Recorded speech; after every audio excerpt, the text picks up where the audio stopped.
Good evening, welcome to ITV News Anglia. Here's a look at tonight's main stories.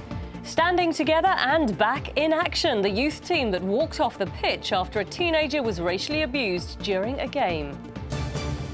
Delays for the region's rail passengers on the day that a new compensation scheme is introduced. Saved by an eye test, the teenager whose doctors thought her brain tumour symptoms were down to migraines. If they had diagnosed me within that first 8 months, this could have been so much easier. Plus, the shift in the way we shop and how some traditional high street businesses are fighting back.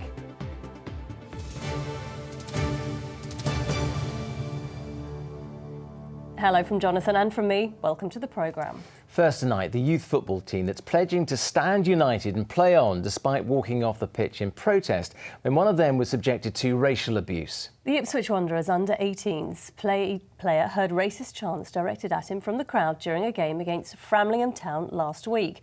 Suffolk FA is investigating. But it came just days after England players, including Raheem Sterling and Danny Rose, were subjected to abuse in the latest European Championship qualifier in Montenegro. Well, Russell Hookie is at Ipswich Wanderers ground for us. And Russell, the team are actually back in action tonight, aren't they? They certainly are. Practice is underway for their game against Leighton Town later on. But this specific incident happened, as you say, during a game with Framlingham Town on Thursday. It was towards the end of the game when the Ipswich Wanderers player came in for racist abuse from a Framlingham supporter. Now, that was considered so poor that all the team players for Ipswich Wanderers left the pitch. The game ended in support of their player. Now, of course, as you say, racism never far from the world of football at the moment. We know, of course, that England players in Montenegro, including Raheem Sterling and Danny Rose, came in for racist abuse as well. And this evening, ITV News releases the results of a special survey. It's spoken to more than 200 football players, and shockingly, the statistics show that 78% of players across the country have come in for some racist abuse in one form or another. With me now is Jonty Boone, who's the head coach here at Ipswich Wanderers. Jonty, just sum up the mood that was on the pitch on Thursday.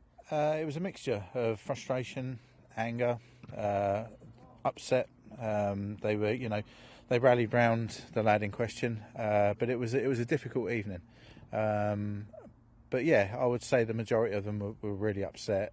They're all friends, they're all mates, and they've gone to a game to enjoy it. You don't always win these matches, but yeah, you go there to enjoy it, and they never expected to come in for that.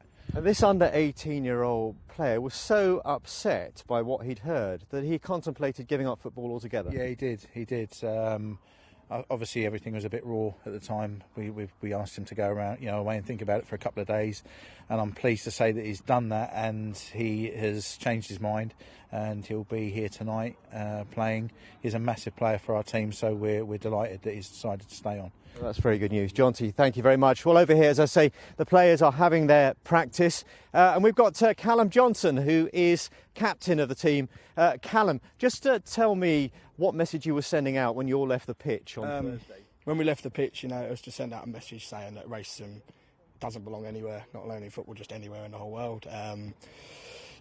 People think about it in the big leagues, Premier League, International, and they don't believe it's still in non-league when it is. And to walk the people off the pitch, to walk my team off the pitch was good. It felt good and it felt right to do so.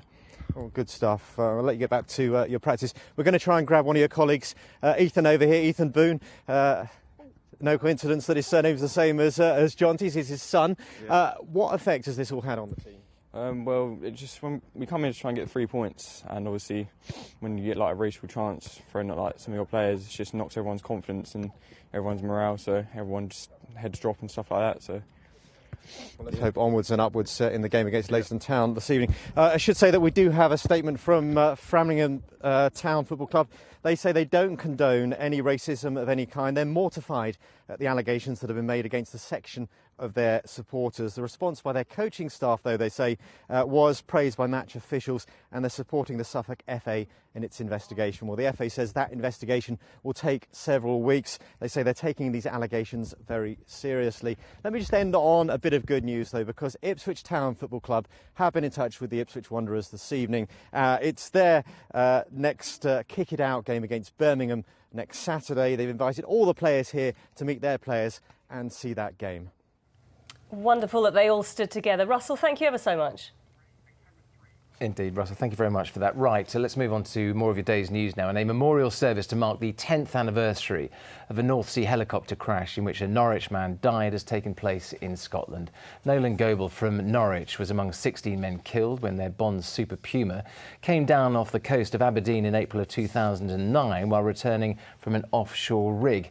This afternoon, relatives of those killed gathered for a remembrance service. It comes as a union called for a public inquiry into the disaster. A number of Suffolk's district councils have merged to form two new so-called super councils. East Suffolk and West Suffolk district councils came into existence today after the move was agreed last year.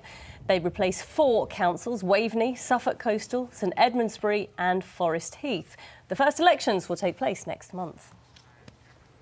Now then, rail passengers in parts of the region might be pleased to hear that the biggest set of improvements ever is being promised this year. Greater Anglia is rolling out new trains in 2019, introducing a faster service between Norwich, Ipswich and London, and changing how and when customers can claim compensation for delays.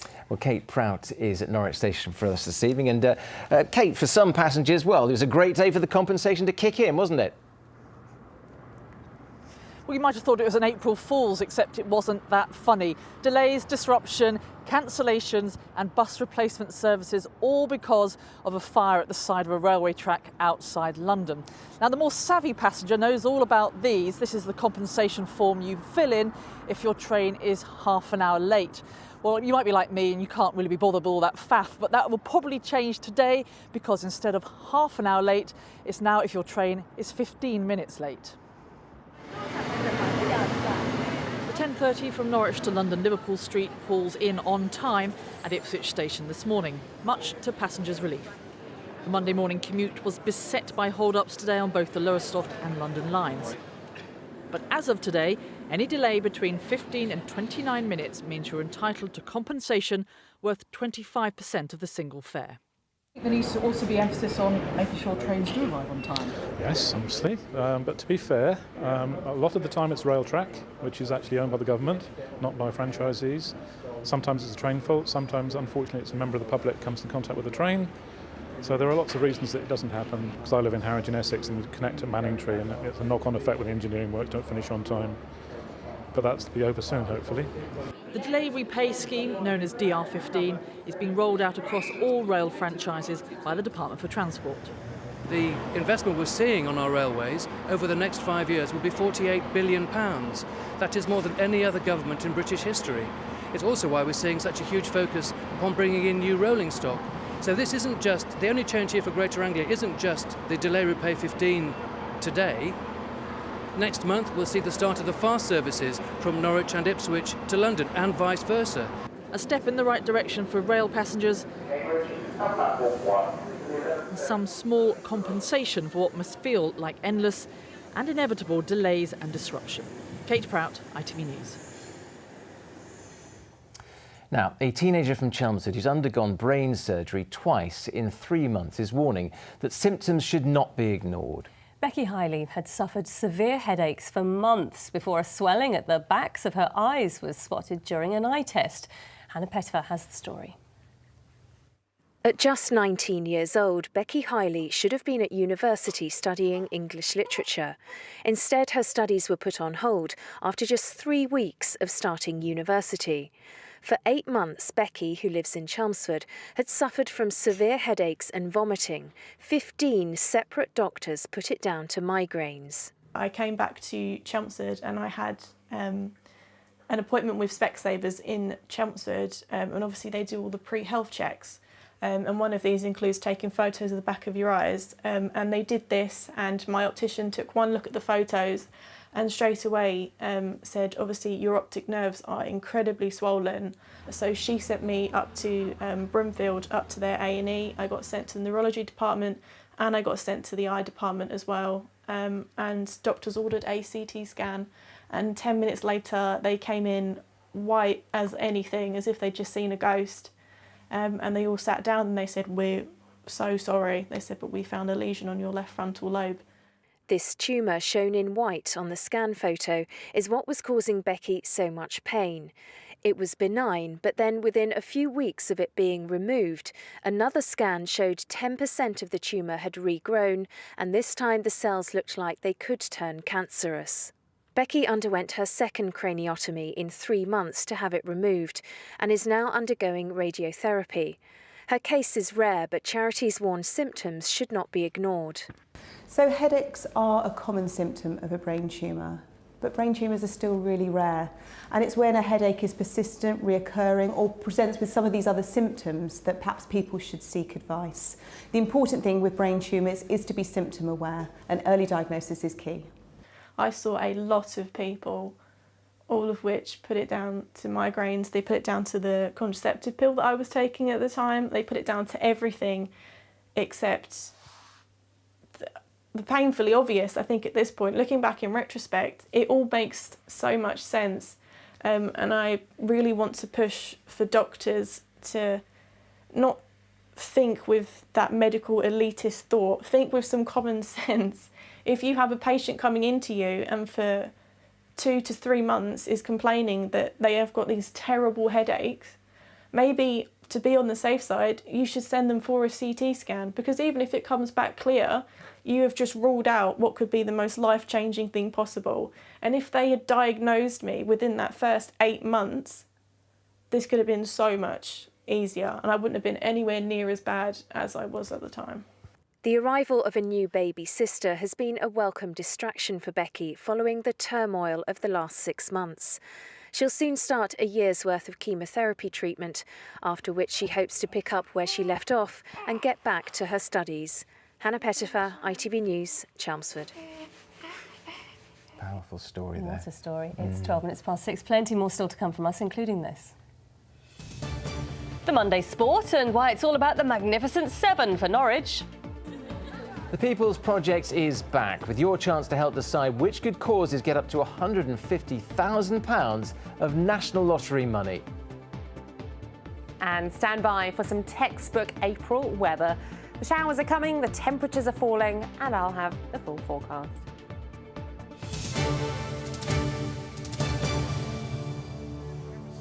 But before that, it looks like being another tough year on the high street. Last year, the gap between the numbers of shops closing and opening, it widened to a record level, 4 times as many shutting down nationally than starting up. In Great Yarmouth alone, 6 stores shut in the first half of 2018, but only 3 opened. Many are forecasting a similarly gloomy year in 2019, with thousands of jobs at risk. So then, does the high street have a future? Well, Kevin Ashford has been finding out for us.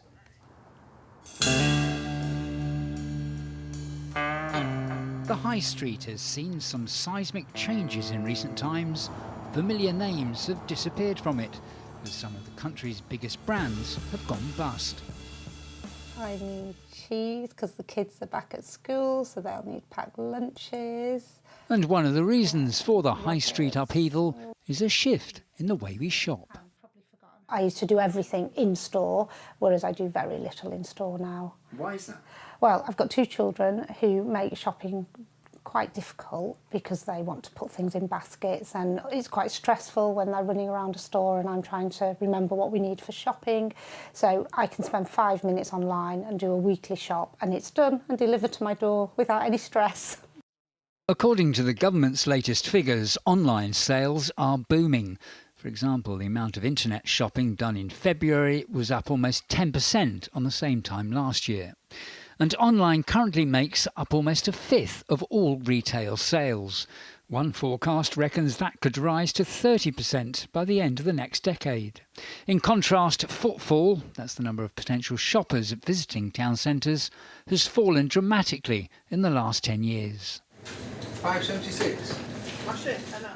Butcher Jonathan Allen has seen a decline in the number of people going past his shop, which has been run by his family for decades. He says they've had to adapt to survive. Things have changed since I started. People sort of promote the business more than when I started. We're online now, we do very well online. We have a media company who works for us that does a bit of promotions for us. We do farmers markets 3 times a month, which again promotes your business into other areas. You know, so we just keep, you know, working and trying to keep ahead, really. Online shopping isn't the only factor that's causing hard times for some on the high street. Business rates and rents are another, as is a general downturn in consumer confidence. And some experts say that times are changing, and so are our high streets. I think the future is still bright for those who are able to adapt to the current environment, who are able to ensure that they retain their current clientele, give them experience which the consumers come to them for and retain that loyalty. But I believe the future in general is good, so consumers will keep spending. It's just about those who can keep them the most glued in will make the most revenues and profits. And that evolution means attracting customers by offering them experiences that they can't get on the internet. For instance, when our avid online shopper, Michelle, does venture onto the bricks and mortar version of the high street, she's very selective, preferring smaller independent shops where she's certain she'll enjoy her retail therapy. Kevin Ashford, ITV News. Right, the People's Project is back. Yes, and over the next 2 weeks, you'll have the chance to help decide where up to £150,000 of National Lottery funding is spent. Each night this week, we're going to be showcasing a project that hopes to improve the lives of those in their community. The People's Project is a partnership between ITV and the National Lottery Community Fund. And we start tonight with Cambridge Joint Play Schemes. We'll give details of how to vote in just a moment.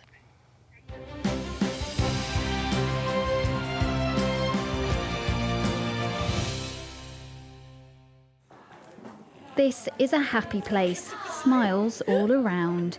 Cambridge Joint Play Schemes runs holiday clubs and activities for children and young people with moderate to severe learning disabilities in Cambridgeshire, Essex and Suffolk. Do you remember what the pudding was? So it was a rocket lolly. A place to have fun and be themselves. How does it make you feel, Emily? Happy coming here? Yep. Happy, yep. It gives families respite and helps young people to increase their confidence in social situations. Matthew is autistic. Here he can do things and just enjoy it, and there's no judgment, because in mainstream sometimes other children don't understand him, and just to be happy and to do activities suitable to him. So yeah, he really enjoys it. It's just wonderful. Jacob uses a computer tablet to communicate. His brother says coming here has been a lifeline. As well as us having a break, he loves it because he can meet all his friends and he can go to museums, because a lot of the time he goes to Cambridge and he loves the museums there, especially the Cedric, which is the dinosaur museum. And I think it means so much to him. Here, I can see exactly how he works and all his skills, which sometimes you can't see when he's at home. Oh my goodness.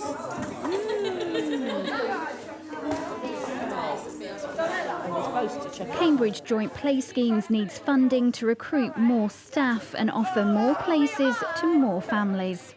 My books are full permanently.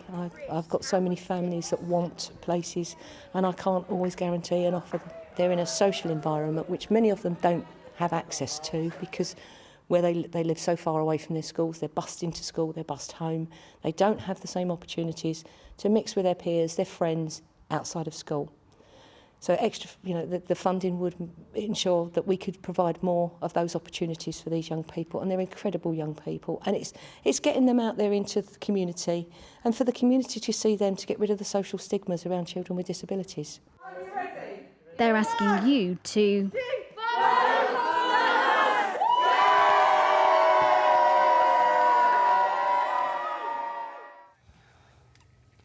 Well, that was the first of our People's Projects. 4 more films to come every day this week. Yeah, and if you want to see all of the reports right now, they're available on our website at itv.com/Anglia. Now, the 3 projects with the most votes will receive a grant of up to £50,000, and the runners-up may be awarded up to £5,000. So, for your chance to vote, go to itv.com/thepeoplesprojects. You can only vote once per region, and you'll need an email address or a mobile phone number to vote. Voting closes on Monday, the 15th of April at midday. Now then, do stay with ITV for your evening news at 6:30. Mary Nightingale has the headlines. Coming up, Labour abandon their opposition to freedom of movement as MPs move towards a soft Brexit. The Commons will vote tonight on the next steps. We'll have all the latest and the analysis. Plus, on the front line of knife crime, why Idris Elba is helping to tackle increasing rates of violence. And the official royal visit that shows how Prince Andrew and Fergie have rekindled their relationship. Do join me for those stories and more at 6:30.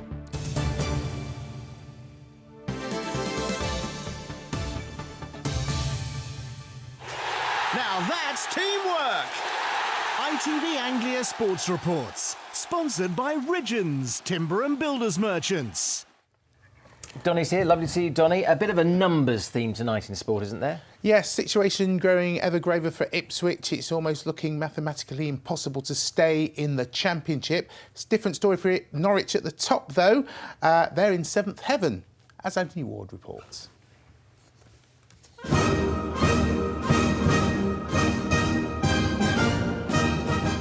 It really is all about the magnificent 7 for Norwich City at the moment. 7 wins in a row, 7 points ahead of 3rd place, and just 7 games standing between them and the Premier League. The Canaries went into their game at Middlesbrough knowing that victory would represent a huge step towards promotion, especially following Sheffield United's shock defeat to Bristol City earlier in the day. As expected, though, Borough proved a tough nut to crack, most notably goalkeeper Darren Randolph, who denied Timu Pukki not once, but twice. However, Daniel Farke's side stepped it up after half-time, and just before the hour mark came the breakthrough. Opens up for the shot, and in! Onel Hernandez finally getting the better of Randolph to send the travelling fans crazy. After that, Norwich put their bodies on the line to protect their 3 points, with captain Christoph Zimmermann somehow keeping out Stuart Downing's header late on. As wins go, this was perhaps the biggest of the season so far, and Norwich will surely never have a better opportunity to make it back to the big time. In contrast, relegation is looking more and more certain by the week for Ipswich, and their faint survival hopes were dealt a potentially fatal blow with a 2-0 defeat to Hull. Polish international Kamil Grzycki was the man who did the damage at Portman Road, beating his compatriot Bartosz Białkowski to make it 1-0. When Grzycki added another, it was effectively game over. And although Ipswich continued to give it everything, again, they just couldn't find that finishing touch. Despite third-tier football edging ever closer, manager Paul Lambert is convinced that the club's fans are in a different league. The crowd, this is no normal. As I said before, it's an incredible situation the club finds itself in. And to have that support behind it, I've never known it in all my time in football, that. An incredible situation indeed, but one that looks to be heading to an inevitable conclusion. Andy Ward, ITV News. Norwich loving number 7 at the moment. Colchester are big fans of the number 6, though. That's because they scored their winner at Cambridge in the 6th minute of stoppage time on Saturday. Kane Vincent-Young was the man who got it. A case of fullback passing to fullback, and it was definitely worth the wait. That result lifts the Youth to 8th. Cambridge are just 6 points above the relegation zone. In League One, Southend started life without Chris Powell. A 2-0 defeat against Shrewsbury. Only goal difference keeps them out of the bottom 4. What is the big number then in volleyball, Donny? I don't know, but number 1, I suppose. Yes, because Tendring ladies, they have become the Super League champions for the first time in their history. That's after they beat the London Orcas at the University of Essex in Colchester on Saturday. It means they're now the top club in the country. The men's are on the course for doing the same as well. Brilliant. Have a great week. We'll see you later on. Thank you. Sonny.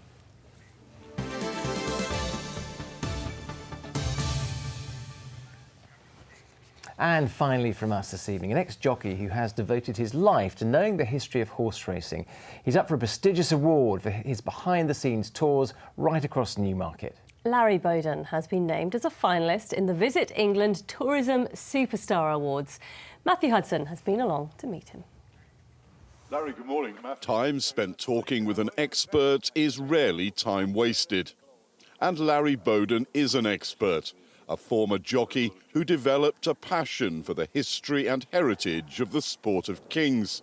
Larry conducts guided tours all over Newmarket, the home of British racing. This is where horse racing started. It's the sport of kings. It was started here by King Charles II, and it has continued from them. We have more horses here than any other training centre in the world. It's just a wonderful place to be if you love horses. Knowledgeable and engaging, Larry acts as a guide to everyone from racing experts to novices who just like horses, passing on wisdom about the history of the sport, the development of thoroughbred horses, and even how to stay in the saddle. I've already learned that you can't spend time with Larry without learning things. So far, he's taught me that horses can't be sick and they can't breathe through their mouths either. Tours aren't confined to the town's racing museum and heritage centre. The National Stud, where future champions are bred to order, is another stop on his tours. Everyone here knows Larry. He's an absolute asset to the team. He's been working now at Discover Newmarket since it began 4 years ago. His knowledge and passion of the horse racing industry in Newmarket as a town really comes across. Larry's hard work hasn't gone unnoticed. He's been named as a finalist in the Visit England Tourism Superstar Awards, the only finalist from our region. I am absolutely over the moon, and I'm deeply humbled that out of all the tour guides in the country and even with our own company, that I am in one of the top 10 in the country. It's wonderful, wonderful news. Good girl. Voting for the award closes tomorrow lunchtime. Absolutely love it. It's a town that would love to have yet another champion. Matthew Hudson, ITV News in Newmarket. Well, I know one foal that's going to be voting for him. I think they love him as much as he loves them. Yeah, absolutely. You can see that. Just see the enjoyment there, couldn't you? Yeah, Not bad. Right, let's get your weather details. Unfortunately, it's a rather chilly week. Here's Helen Plint.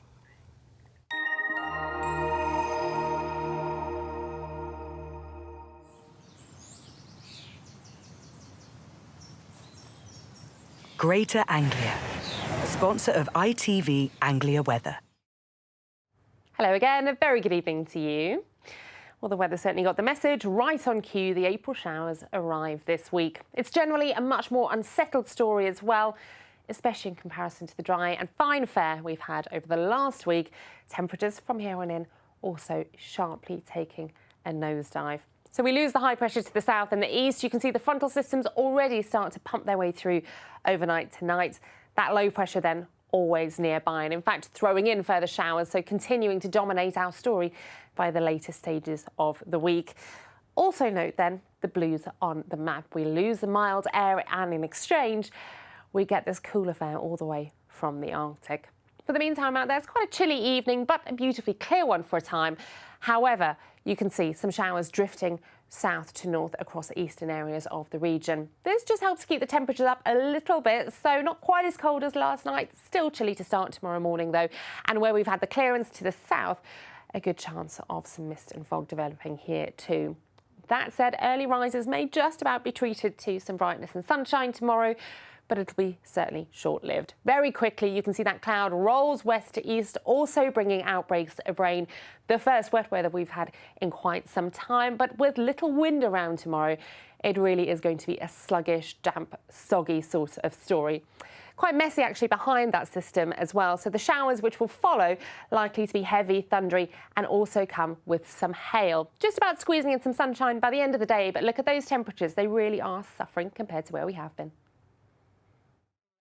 Greater Anglia, sponsor of ITV Anglia Weather. You could have thought it was an April Fool, couldn't you? Oh, I know. Never mind. We were looking forward to some nice warm weather. It's not going to happen. Have a lovely evening. See you tomorrow. See you then. Bye-bye.